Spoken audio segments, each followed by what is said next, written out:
30 de novembro, findando o mês, praticamente findando o ano, né? E até aqui nos ajudou o Senhor.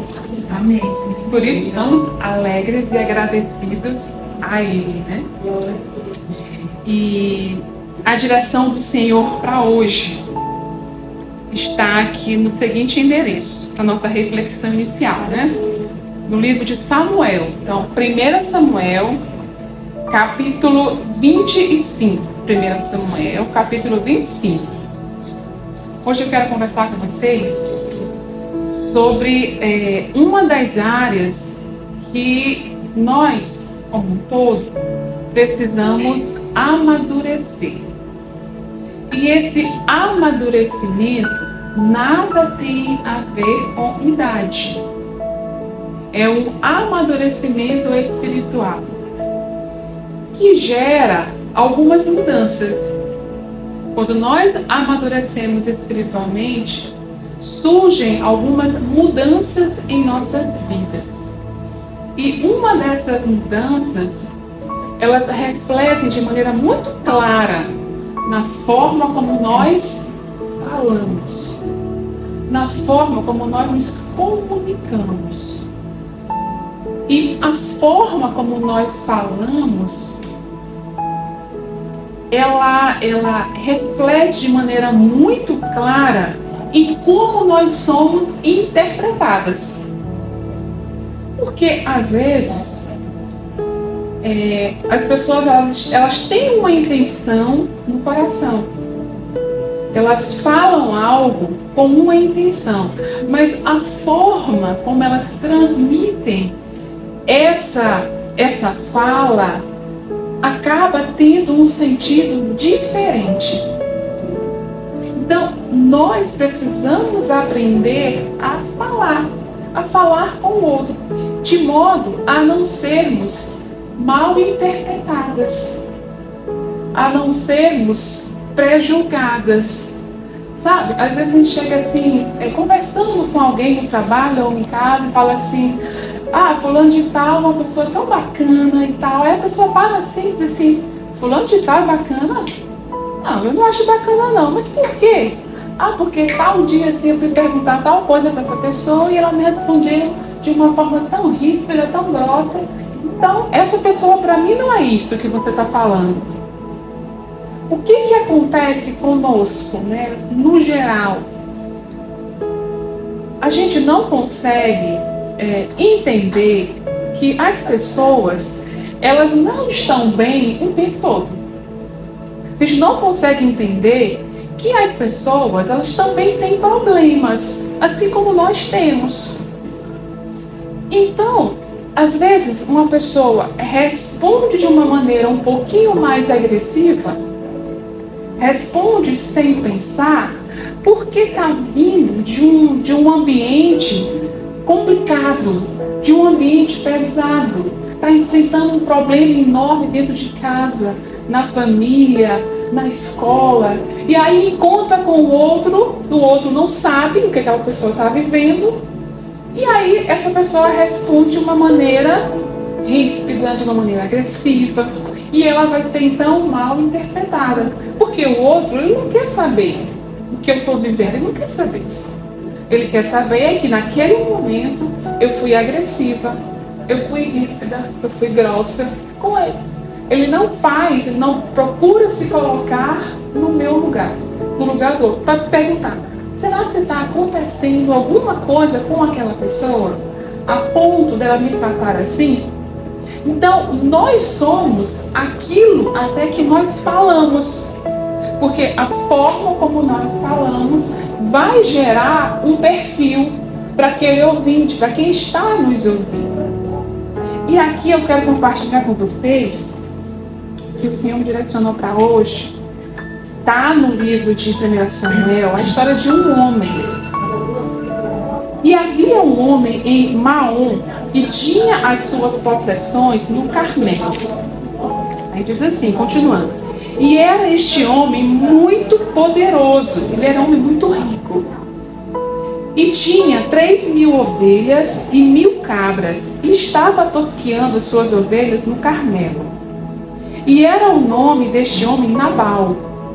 E o nome de sua mulher, Abigail. Então, o homem poderoso tinha um nome, né? Ele era chamado de Nabal. Era muito rico.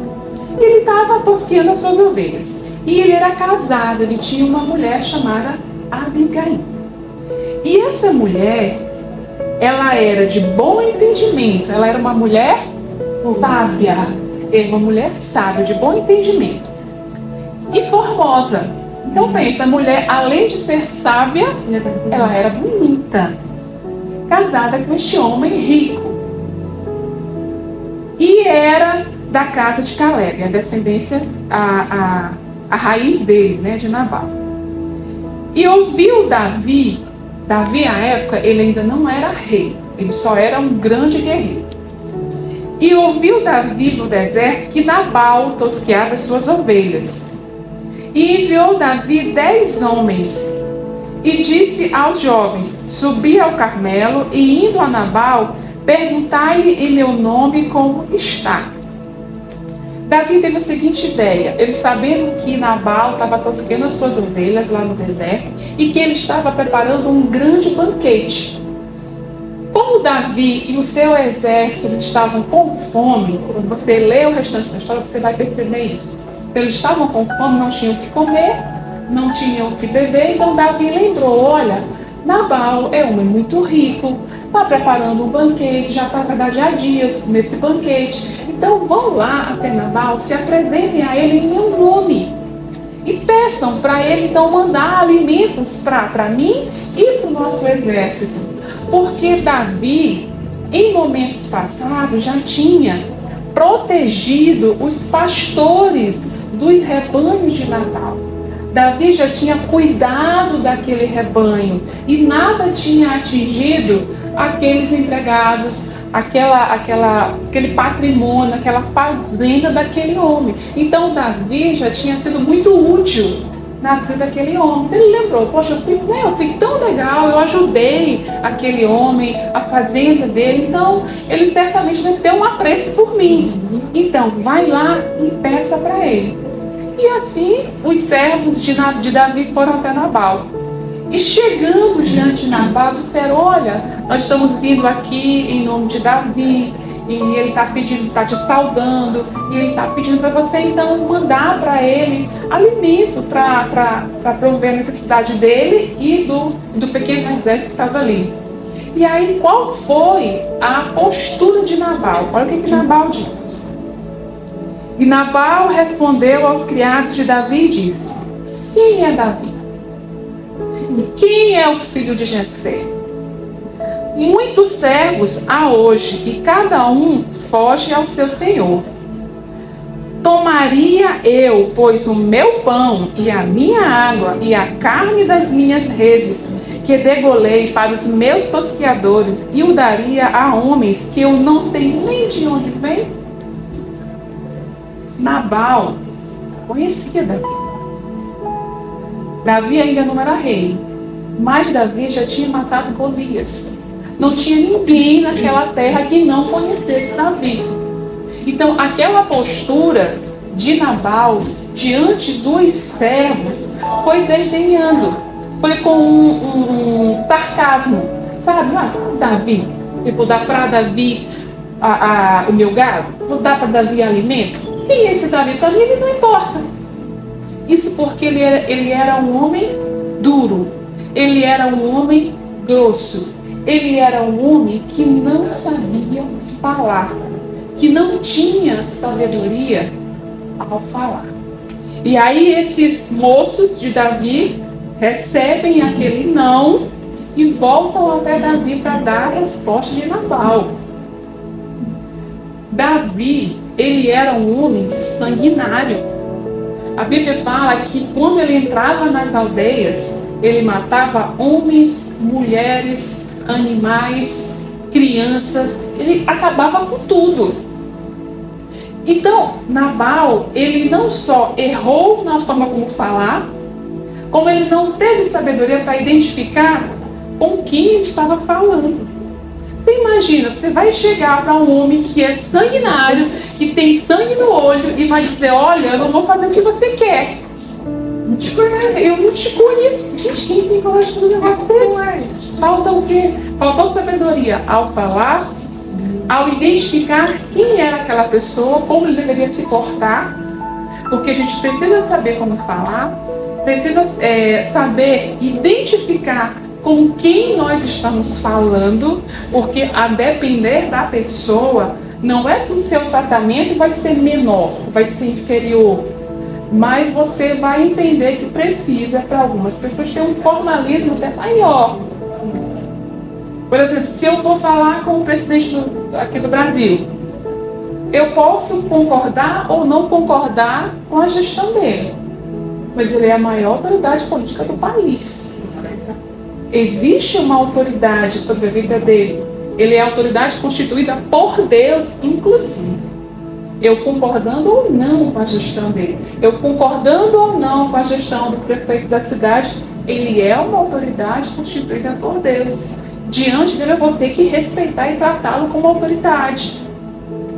Então, eu perceber com quem eu estou falando, isso vai trazer para mim, em alguns pontos, um formalismo maior. Usar um senhor, senhora, excelência, porque eu identifico com quem eu estou falando. Então, eu preciso identificar com quem eu estou falando, eu preciso saber o que falar, ou seja, pensar, e eu preciso saber como falar. Então, Nabal não teve nenhuma sabedoria. Ele não soube como falar, porque ele era uma pessoa grossa. Quem aqui gosta de conviver com pessoas grosseiras? Certamente ninguém. A Bíblia fala que a gente fugir da presença de um homem iracundo, que é aquele homem que está o tempo todo ali naquele estresse, está o tempo todo nervosinho, sabe? Porque você conviver com uma pessoa como essa, você vai acabar inconscientemente absorvendo o comportamento daquela pessoa. Inconscientemente. O que aconteceu com Nabal, nós vamos ver aqui ao longo da leitura. Não foi algo bom. A resposta dele trouxe uma consequência não só para ele, como para toda a família. Às vezes as pessoas que não sabem falar, por exemplo, no trânsito, você é fechado lá no trânsito, e aí a pessoa vai e ela está até com a razão, e ela baixa o vidro e começa a esculhambar a outra parte. Bem ali, ela já perdeu a razão, pela forma como ela se expressou, pela forma como ela falou. Então, você pode até estar com a razão, mas se você não souber como passar aquilo, você vai mudar para o outro lado. Então, Nabal não soube como falar, Nabal não soube como se expressar. A Bíblia diz assim, lá em Provérbios, a palavra branda, ela desvia o furor. Sabe, chega alguém que está ali furioso contigo, aí você, tá certo, você tem razão. Vou tentar melhorar, eu vou mudar isso aqui. Você já desarma a outra parte. A palavra branda desvia o furor. E a palavra dura, ela suscita a ira. Então, se a outra pessoa já vem armada e você vai com tudo para cima, gente, a guerra está instalada. Está bem aí. E eu volto a enfatizar, ninguém gosta de conviver com pessoas que não sabem se comunicar, com pessoas que não são leves ao falar, ninguém gosta. A gente procura se afastar. E as pessoas que não sabem como se comunicar, elas podem até se manter durante um tempo ali naquela posição, porque tem dinheiro, porque tem um poder, ok. Mas vai chegar um tempo que essa pessoa não vai conseguir mais se manter, ela perde aquele status, e aquelas pessoas que estavam ali próximas, o que vão fazer? Vão se juntar. Não só para se afastar dela, mas para tentar derrubar. Por isso, nós precisamos pedir direção do Senhor para saber como tratar, como falar, porque às vezes é na melhor das intenções, mas é interpretado de uma forma errada. Olhe o que aconteceu ainda com Nabal aqui. Depois que ele deu essa notícia para Davi, que ele não ia prover o alimento para Davi e seu exército. Davi diz assim, ó: cada um cinja a sua espada, pegue a sua espada. E cada um cingiu a sua espada, e cingiu também Davi a sua. E subiram após Davi uns 400 homens. Davi pegou logo 400 guerreiros. Vamos lá, é agora. E 200 ficaram com a bagagem. Porém, um dentre os jovens o anunciou a Abigail. Abigail quem era? A mulher dele, a esposa. Que ela era bonita e era sábia. Olha o que ele falou para ela. Disse assim: eis que Davi enviou um mensageiro desde o deserto a saudar o nosso amo. Porém, ele se lançou a eles. Todavia, aqueles homens tendo sido muito bons, ela falando assim: olha, o exército de Davi nos serviu durante muito tempo, nos protegeram, esse exército nos guardou. Então eles agiram de benevolência conosco. E aí, continuando, olha, pois, agora e vê o que hás de fazer, porque já de todo determinado está o mal contra o nosso amo. Então o servo foi até a Abigail e disse assim: olha, Davi já está sabendo e ele está vindo e já declarou que vai matar Nabal. E não é só Nabal, vai ser toda a família, vai refletir também em Abigail, toda a família será morta. Então, às vezes, uma forma errada, equivocada de falar vai trazer prejuízo não só para você, como para toda a sua casa, para toda a sua família. Imagina você estar dentro do carro e aí começa aquela briga no trânsito, tá você que é a esposa, estão lá os seus filhos. Será que não vai respingar em vocês que estão lá dentro? Que não tem nada a ver com a história? Vai respingar. E aí, olha o que foi que ela fez. Eu não vou ler, vou relatar para vocês. Ela, sabendo disso, ela rapidamente vai em casa, pega tudo que ela tinha de alimento, pegou bebida, e aí ela monta no jumentinho, diz para os servos dela irem na frente, vão na frente, eu vou mais atrás. Porque Davi já estava vindo com seus 400 homens com a espada já afiada para matar todo mundo. E aquele servo, quando vai até ela, para contar, para relatar o que estava por vir, ele conclui assim, que ele estava indo até ela, porque se ele fosse até o Senhor, até Nabal, para falar o que ia acontecer com ele, ele não ia ouvir. Vocês conhecem pessoas que a gente tenta até falar e ela, não sei o que, não adianta, ele não escuta ninguém. Pois é, era Nabal, ele não escutava ninguém. De tão rude, de tão grosseiro que ele era. E aí ela vai na frente e ela encontra com o exército de Davi. Quando ela chega diante de Davi, o que ela faz? Ela se lança aos pés dele e olha o início da fala dela. Ela diz assim: olha, meu Senhor, eu sei que um dia tu serás rei de Israel. Olha a sabedoria. Ele não era rei, ele só era um grande guerreiro. Eu sei que um dia tu serás rei. Já massageou bem ali o ego dele, ele já foi desarmando completamente.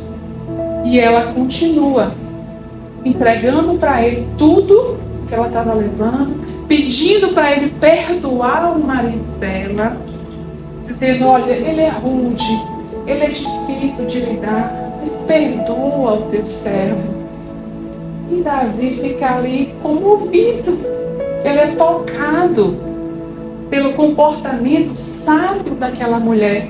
Então ele já estava ali com 400 homens, com suas espadas ali afiadinhas, prontinhas para degolar todo mundo. Bem ali, acalmou tudo, parou tudo. E ele então não continuou com aquele seu plano. Mas o que aconteceu com Nabal? Dia depois ele foi ferido de uma enfermidade, e foi o próprio Senhor que lançou sobre a vida dele, e ele morreu. Porque uma coisa é Deus vir exortar um servo seu, ensinar um servo seu. Outra coisa é uma pessoa se levantar e afrontar um servo de Deus. Porque é Deus que vem para julgar aquela situação. Então não queiramos nós ir contra um servo do Senhor. que ele vem e defende o seu. Então, Nabal afrontou Davi, que era um escolhido de Deus. Por isso Deus veio e o feriu de morte. Ele morreu. Então, o fim de Nabal não foi bom. Depois que Nabal morreu, que essa notícia chegou até o ouvido de Davi, ele vai até Abigail e a pega como esposa. Porque ele reconheceu que aquela mulher era diferenciada. Ela era uma mulher, além de bonita, sábia. Ela evitou uma tragédia. Ela evitou dele ter sangue. Mais sangue, porque ele já tinha muito sangue nas próprias mãos. Mas ela evitou dele ter mais sangue nas suas mãos. Por uma atitude sábia. Ela soube como falar. Ela soube como se comunicar. Então, nós precisamos ter essa maturidade espiritual que reflete no nosso falar. Tem pessoas que não gostam de ir para a igreja, não querem nem saber de ir para a igreja. Por quê? Porque às vezes um crente apresenta um Jesus para ela de uma forma que ela fica achando Jesus tão chato. Porque aquele crente é tão chato. Ela pensa assim, eu vou para a igreja para quê? Esse cara aí é tão antipático. Então ela acaba meio que criando um bloqueio com relação até a conhecer a Deus, porque ela tá visualizando, interpretando, né, Deus através da vida daquela pessoa. Porque aquela pessoa só fala coisas, né, que são desagradáveis. Então nós precisamos pedir esse amadurecimento espiritual, que vem através de quê? Primeiro, temos que observar quais são as pessoas que estão nos influenciando. Quais são as pessoas com as quais nós andamos, nós ouvimos. Porque essas pessoas, elas influenciam diretamente o nosso falar. Se você anda com uma pessoa estressada, agoniada, você vai ficar estressado, agoniado. Não tem como. Então tem que avaliar quem é que está nos cercando. E ter de fato uma vida, de fato, gente, uma vida de leitura da palavra e oração. Porque isso é que faz com que nós amadureçamos espiritualmente e venha refletir na forma de tratar o outro. Então, quando eu digo que a gente tem que pensar antes de falar, a gente tem que identificar com quem estamos falando, não é porque, fulano de tal é uma pessoa rica e vou tratá-lo melhor do que o outro, não é isso. Mas é porque, em alguns momentos, a função que aquela pessoa ocupa, o cargo que aquela pessoa ocupa, a autoridade que ela exerce, vai exigir de mim um tratamento mais formal. Não é melhor, é mais formal. Porque todos têm que ser tratados realmente se sentindo valorizados. E ninguém vai querer saber se eu estou passando por um problema lá na minha casa. Ninguém quer saber disso. Então a gente precisa ser leve ao falar. E dá para ser sempre assim? Às vezes não dá. Mas quando perceber, vamos nos retratar. Olha, não foi isso exatamente que eu quis falar. A minha intenção não era essa, é outra. O que eu quero é isso. Se eu falei e fui interpretado assim, me perdoe. A minha intenção é outra, completamente diferente. Então, nós precisamos pedir esse amadurecimento espiritual para o Senhor. Hoje a gente vê muito as pessoas falando em inteligência emocional. Está muito na moda, a inteligência emocional. E aí vem os neurocientistas e dizem assim, ficam falando que para você de fato ter um reflexo, uma longanimidade na sua vida, você tem que usar da paciência, eles chamam de paciência, é algo que foi descoberto agora, pelos neurocientistas, tá? Mas quando você pega a Bíblia, você vai lá e vê quais são os atributos do fruto do Espírito, está lá. Mansidão, paciência. Gente, há milênios já está escrito isso lá. E os cientistas agora aparecem como se fosse algo que tivesse descoberto agora. Sabe? Gente, ele está descobrindo agora porque ele nunca leu a Bíblia. Porque se ele tivesse lido, ele sabia que está lá já há muito tempo, né? Há muitos anos. Então, o fruto do Espírito, que são 9 atributos, são produzidos em nós a partir de uma entrega ao Senhor, a partir da leitura da palavra, da meditação, da prática, de uma vida de oração. Tá? Então, vamos pedir esse amadurecimento espiritual no Senhor, para que a nossa fala seja diferente, para que nós, com a nossa fala, consigamos aproximar as pessoas do Senhor e não criar uma barreira e não tornar um Jesus chato, porque se eu sou chata, as pessoas vão associar que meu Deus também é chato. Então, a nossa forma de tratar, de lidar, de falar, traz reflexos, às vezes não só para nós, às vezes para o ambiente. Tem relacionamentos que acabam porque a pessoa não sabe como lidar com o parceiro. Tem amizades que acabam. Então, às vezes nós nos preocupamos muito em criar amigos, mas não nos preocupamos que às vezes estamos criando tantos inimigos e às vezes é por besteira. Por uma coisinha de nada a gente cria um monte de inimigo. Enquanto a gente tem que, na verdade, ficar cultivando amizades.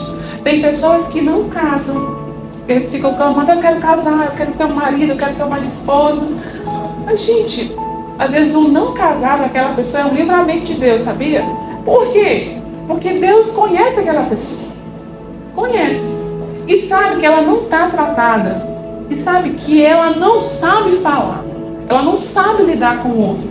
Então, se aquela pessoa que não sabe lidar com o outro, se ela casar, ela vai arrumar um problema maior para a vida dela. Vai causar um outro ainda infeliz. Então, se você não sabe como falar, não sabe como te comunicar, o Senhor não vai te colocar em casamento, não. Porque vai ter uma infelicidade bem aí. Nós teremos um casamento. Amém. Amém. Amém. Amém. Então vamos pedir esse amadurecimento do Senhor, de modo a refletir no nosso falar. Amém. Senhor Deus, Pai amado, louvado seja o teu santo nome, Pai. Obrigada por mais essa palavra, por mais essa direção para as nossas vidas, Senhor.